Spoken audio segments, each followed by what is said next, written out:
Hey folks, it's Chris with the Human Project Podcast. This episode is one that's really important, especially today. It's how do I love people that I disagree with? And it all stems from this quote that I hear Mark say a lot, which is unity versus unison. And it's how do we reconcile those things? And what do we mean and what are we looking for and what's truly valuable? So listen up as we explore this topic. Let us know what you think. Let us know what's helpful for you.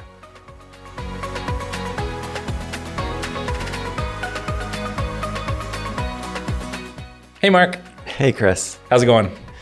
It's swell. Swell. Swell. That's my chosen word at the moment. Nice. I like it. It's a good word. Thanks. I love our intros. So this episode, wanted to talk about something that you've brought up a couple times and painted a distinction between two different words. And I think it's really important because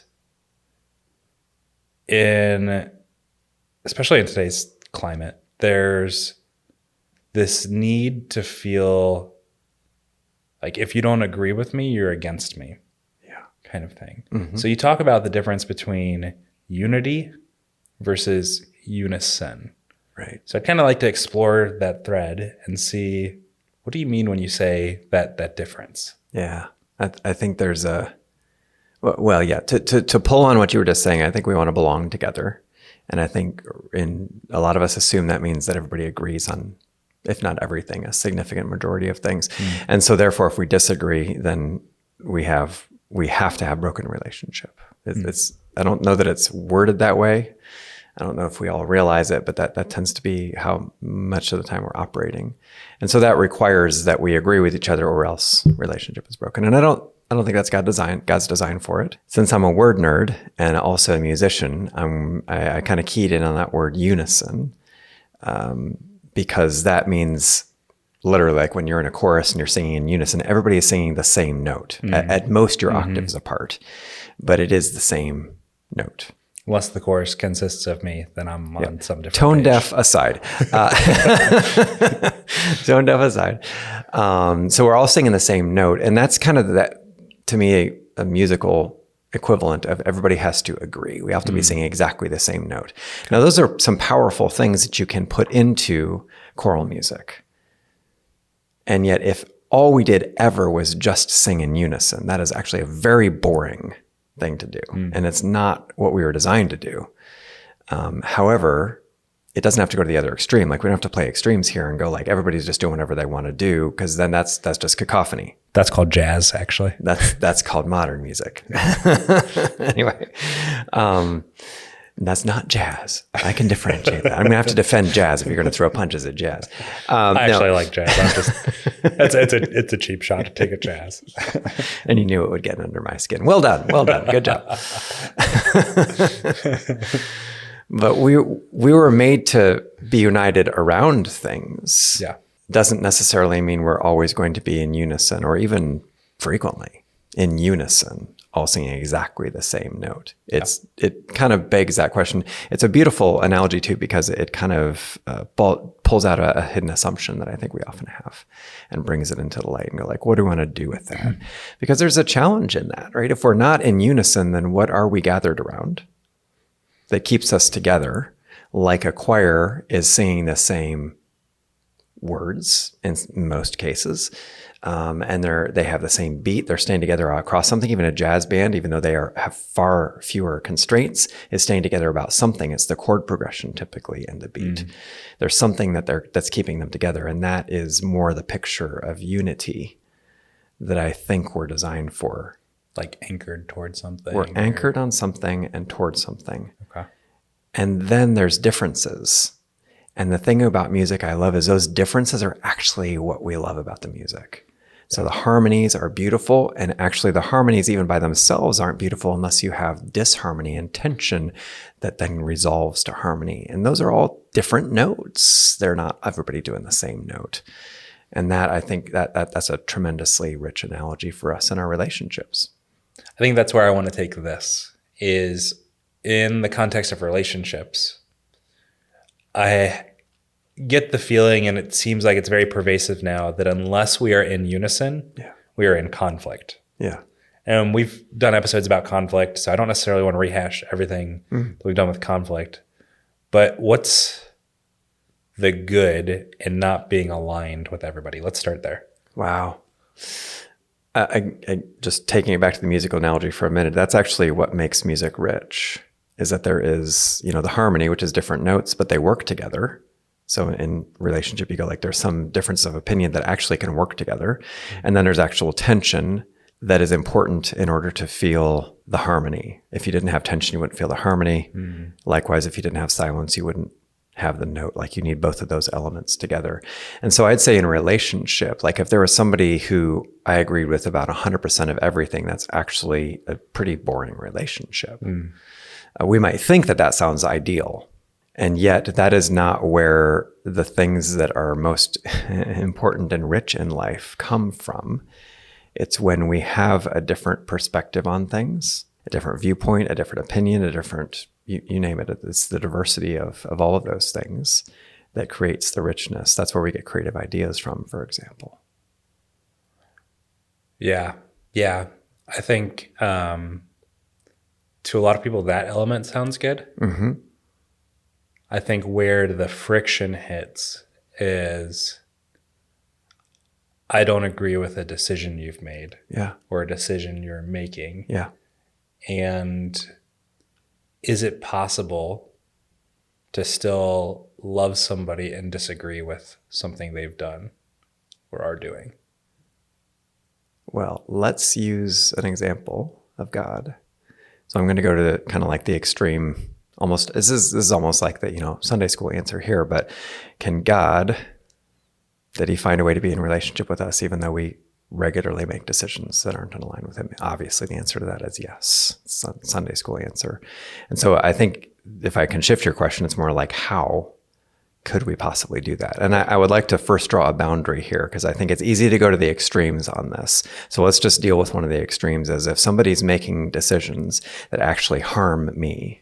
That's we're going to set that out of bounds. If somebody is physically or mentally or emotionally abusing you, that's not what I'm talking about here. If that's happening, clearly there's broken relationship, and it is quite possibly important for you to become safe to get away from that relationship and cut that relationship off. So staying more toward the center of those things, let's say it's a parent who has an adult child, or a newly adult child, let's just say, who's made a decision that the parent disagrees with. It's not what, if a parent might say it like, that's not what I raised them to decide, right? That's not how I raised them. That's different than my value system. I believe it's going to harm that person, my son, my daughter. It's going to harm the people around them in some way. That's a much more difficult circumstance in which you go like, how do I deal with that? How do I maintain a relationship with them in that circumstance? Or they're raising the children different than I would, or, but they want me to watch my grandkids. Those are real challenging situations where we have differences that don't sound nearly as much fun as let's, have a creative idea together with different perspectives. Right. It's the cost of not unison, but I don't even know if that's really the cost. It's just the less appealing side to a lot of people. Yeah. Like, I don't think any of us want to have our decisions or choices questioned by others. And I think that's where a lot of the fear comes in. So how can you have unity without agreeing with somebody on everything? I find for myself, it's most important to understand like the overarching, the big why. And very often the thing we're disagreeing on isn't the big why. If it is, that's a different conversation, but most often it's not. So in the case of, I have kids who are, I'm not going to pull out a specific example, kids, don't worry. I have two sons, and they're 18 and 19. So they're in that, starting to walk out adult life on their own, make a lot of decisions that we're not making for them anymore. It's mostly them. And that's naturally going to happen. They're going to make decisions we wouldn't make. They're not robots. They're humans. So walking it out in that, it becomes a question of what is really most important to me in that. And so I'm going to kind of prioritize what I want to look at in that way, what I want to hold tight and what I want to hold more open-handedly in that relationship. So for them, I'm on board, for example, with my oldest son wanting to be able to live independently. That's a tremendous goal for him. I'm aligned with him on that. I want him to be able to do that. And he has things he needs to learn and do that. Great. The way he's going about doing it is, there's oftentimes choices he makes that I would disagree with on that. And yet I kind of do the math in my head and go like, I could either tell him that the choice he's made is wrong and I can get mad at him and I can lecture him. I can, whatever, I can try and steer his life for him. But I also realize if I do the math problem that type of disagreement, that type of conflict is not going to help him. He's not going to sing the same note I'm singing. Yeah. And yet I want the song to be about him learning to live independently. And so how can I align with him on that goal with the different perspectives that we have? So it sounds like it's more finding the thread of where do you have common ground on something. Yeah. And then focusing on that element of it versus trying to get agreement on the how. Yeah. It's a shared goal in this particular case that I'm talking about. It could be in the case of a family member, we're recording this right before holidays. So maybe we're about to get together with a family member. We know we disagree with them about, some political thing. That's pretty common to take place. Doesn't ever happen. Yeah. I mean, it's just theoretical. But again, like what's the common ground on that? And I could choose to walk into that situation and take different actions based on that, right? If I could choose to just simply not engage on that topic because I want to maintain the relationship. I could choose to engage in a different way and get curious about their perspective first. I mean, there's a number of ways to do that, but it's prioritizing for me what's most important, and singing the same note is not it. There are some people that I don't engage with on certain topics because I have seen them prove that the thing they're most concerned about is convincing me. And I'm not trying to be convinced of something. Yeah. I'm open. I'm a curious guy. So it's not that I'm not curious about things, but I'm also not going to be looking for somebody to every conversation be trying to, make me look at things their way. And so I just choose not to engage on those topics with those people. So one of the things I'm wondering, Mark, is where do things that people hold more identity focused, where do those fall in this? If you don't agree with my lifestyle, you are against me. Yeah. It goes a lot deeper, doesn't it? Yeah. It's not something that I hold, as it were, in my hand and I go, this is something I believe. You want to go to McDonald's Friday. I don't want to go to McDonald's Friday. That's disagree with me. Fine. Actually, I don't want to go to McDonald's Friday. Anyway. But the things you're talking about are held much closer, even, to the heart, we might say, that they... It feels like separating from that is separating from myself for that person. Right. And so then, yes, having a perception of rejection of those things it feels like a rejection of the person, right? Of me when you're doing that. Yeah. And I mean, this is very difficult stuff. There's no question about it. So I want to be clear that this is actually what we're talking about here is not actually about what's right and wrong as far as the disagreement itself is concerned. It's about handling it. Yeah. Right. Right. All of this is about handling it. And going back to my, what's the overarching thing we're going for here? The overarching question or the purpose of maintaining a relationship in the midst of disagreement about something so personal and deep for someone is because of Jesus. That's it. Say that one more time. The reason for maintaining a relationship in the midst of disagreement about something so personal as an identity level question or issue is because of Jesus. It's uncomfortable is the lightest word I could use for that. Cognitive dissonance. There's a whole bunch of challenges with that. Why would we do that? Because we want Jesus in that relationship. we want to be Jesus in that relationship, when we also want to experience him in the midst of that relationship. And so how do I do that? Now, once we switch to that question, that is a rich, still challenging, but a rich question is how do I show up as Jesus, as much as I can, as the hands and feet, ears, whatever, of Jesus in the situation. Yeah. And to him, it seems repeatedly in the Gospels, you can see he is caring deeply about the human, the other person in this, first and foremost, that is primary. Yeah. And the big problem he's trying to solve is broken relationship with God. Yeah. And he doesn't solve it by declaration. He doesn't solve it by declaring, truth principles. Not that he doesn't do those things, but his solution is to address the relationship issues. And he demonstrates it repeatedly by crossing the lines, being places that people didn't expect him to be, eating with drunkards and sinners and crossing those lines, and he was with, and somehow managed to do that in a way that didn't affirm, the things that were clearly outside of what God's design was. Yeah. He loved the person. Yeah. That's what I strive for. That doesn't make it easy, and that doesn't make it simple, certainly. It's just, that's to me the highest level thing that I'm trying to find. How do I walk this out in this relationship right here? Because the alternative to that, I think, was played out over and over again. The person, the two people, if there's just two involved here, are in a broken relationship, and now there is no connection between them. That, like I said, that's an extreme. That is necessary sometimes, but that also it reduces and eliminates the possibility of God using that relationship. Yeah. Let's rip the Band-Aid off here. Okay.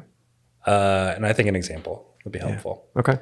And we can talk through it, because I don't think there's a right or wrong answer for how to approach. And that's what we're talking about for approach. Yeah. There is definitely truth in the Bible with all the cultural issues that we're dealing with today. Mm-hmm.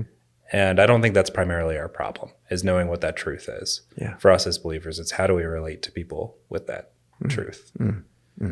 So we're not going to declare all of the things that are cultural issues, then what our stance is on those. Yeah. Like, we stand by the Bible, clearly, 100%. But it's how do we handle that? Mm-hmm. That's primarily what we're talking about here. Yeah. So case in point, example. I have a friend from my childhood that is homosexual, and his mom he's getting married. Okay. And his mom is trying to determine, do I go to the wedding or not? Yeah. Wow. If by going to the wedding, am I showing that I approve of the lifestyle and all of that? Mm-hmm. If I don't go, am I costing the relationship with my son in the future? Right. And that's the balance that she's trying to have.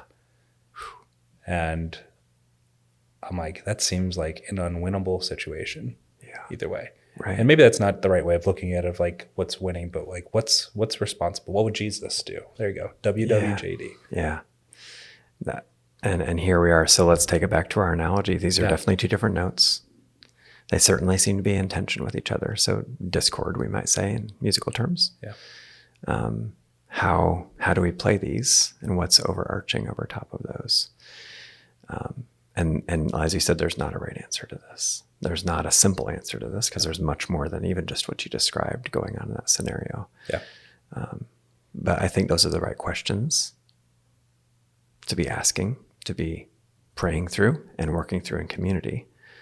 I'll tell you, my bias is going to be to tend to maintain relationship. Again, it's dangerous. That's a different question, but maintain the relationship, which if I back it out of this hot button issue, even back to my kids, I go like, that's actually my overarching when I'm working with my kids now, right? I mean, they're 18 and 19. At any moment, they could say, I'm out of here. They could choose to cut off relationship. And many kids have chosen to cut off relationship with their parents. It's a very real thing. So I'm not trying to act out of fear of that. And yet I want to be conscious of I would want to maintain a relationship with my kids so that when they have questions, challenges, they will come and we can talk through them. And that's the stance that I try to take, not always successfully as a parent. And so that's my bias. Yeah. In that. And I have not had that situation. Sounds really challenging for everybody involved. I would try to maintain the relationship. I would, in the ones that situations I've seen like that, the stance of the mother in this case and of the son are clearly known. Yeah. That's actually not a question. It's not going to be shocking that's the stance. It's going to be shocking is the affirmation of the son as my son, who I love. Relationship. Right. So that's more when you talk about unity versus unison. Yeah. The unison is agree on decision. Unity is let's stay together in relationship. Yeah. It can be. I would even say this, like, let's say she chooses not to go. Having a conversation with her son about that and how she was wrestling through that and she loves him dearly, right? That is also attempting to maintain relationship. It may not be received, right? Well, and yet that is, again, that's still walking that out in a different way than what I was talking through. So scaling back from like the pinnacle example, like that, like what does that look like for a local body, local gathering of believers? Mm-hmm. Like I think in previous episodes we've talked about like what color does the carpet need to be? Right. Like that one's easy. Go to unity. Yeah. Don't focus on unison there. Right. Blue is not going to end our fellowshipping together as believers. I mean, purple might. I don't like purple, so that's not going to fly. Yeah, purple's the evil color to Mark. I almost called you Mike. I don't know why I almost called you Mike. That's all right. I looked at a Mike. That's all right, James. That's fine. That's not even close. Craig. I get Craig a lot. Yeah. Okay, Craig. I'll go with Craig. So is this a local congregation, a local body that agrees on everything? Is it one of those kind of bodies? No. I've never met one of those. Well, I think that's a good example. Mythical. I think that's a good analogy there is the body. Like as we're getting older, our body's starting to agree with less other parts of the body. Like, okay, I need to reach up high and get that thing over there. Oh, my elbow just cracked. And my shoulder's like, what are you thinking? Yeah. Showing my age. So for things that are less hot button topics like that, when you have multiple people that are working together on something, the goal is unity. How do you have an effective dialogue and conversation for stuff like that so that folks can focus on the unity piece instead of let's all agree 100% on all the things together? Right. I think actually the goal is in that case isn't unity. That's part of the means of getting there. And it's more important than you're not going to have, it's just like we talk about when we're talking about teams in a business context, you're not going to bother teaming unless you have something that you all care about trying to get there together. And I think one of the big challenges with local churches in disagreement like this is that's gotten fuzzy and different people have different interpretations of why we're here. And so when there is a big conflict, we're actually pulling in different directions. And it's not just a matter of I want the carpet to be blue and you want the carpet to be purple. It's what that means to us, or even in the best intentions of like, well, it's blue because of something, because this is most important. And you're like, no, it should be purple because that's most important. Like, well, we're not disagreeing about the real thing here. Yeah. So I would say like, it's really about what are we gathered around for? And you usually don't actually dig into that and discover what's underneath those layers until you have a difference of opinion. So it's fine. I'm not trying to like draw heap shame or condemnation for having disagreement. Just use those opportunities to discover, why are we doing this? What are we here for? And how do we align around why we're doing this? And then we can ask the questions of how we go about doing it and disagree about that. Yeah. And those are the things you can handle more loosely as a result of that. It's like, well, like we've talked about in so many episodes, handle it with humility. We don't actually know what's going to get us to that outcome that we agree we want to get to. What are we going to try? Let's try that. Let's try it for a period of time. Let's see what happens, those kind of things. Yeah. So Paul gives us a good example of what this looks like. in Ephesians 4, starting in verse 11. And he gave the apostles, the prophets, the evangelists, the shepherds, and the teachers. So all different skills. Yeah, diversity, yeah. To equip the saints for the work of the ministry, for building up the body of Christ, until we all attain to the unity of the faith and of the knowledge of the Son of God, to mature manhood, to the measure of the stature of the fullness of Christ, so that we may no longer be children, tossed to and fro by the waves and carried about by every wind of doctrine, by human cunning, by craftiness and deceitful schemes. Rather, speaking the truth in love, we are to grow up in every way into him who is the head, into Christ, from whom the whole body, joined and held together by every joint with which it is equipped, when each part is working properly, makes the body grow so that it builds itself up in love. So themes that I hear in there: diversity for a purpose. Yeah.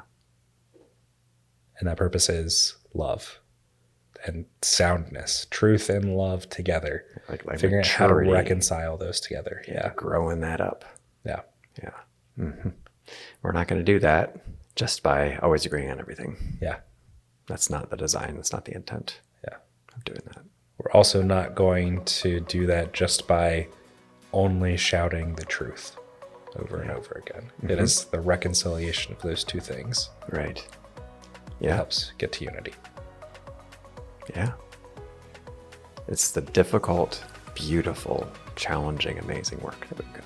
Yeah. That he's inviting us into. That's so cool.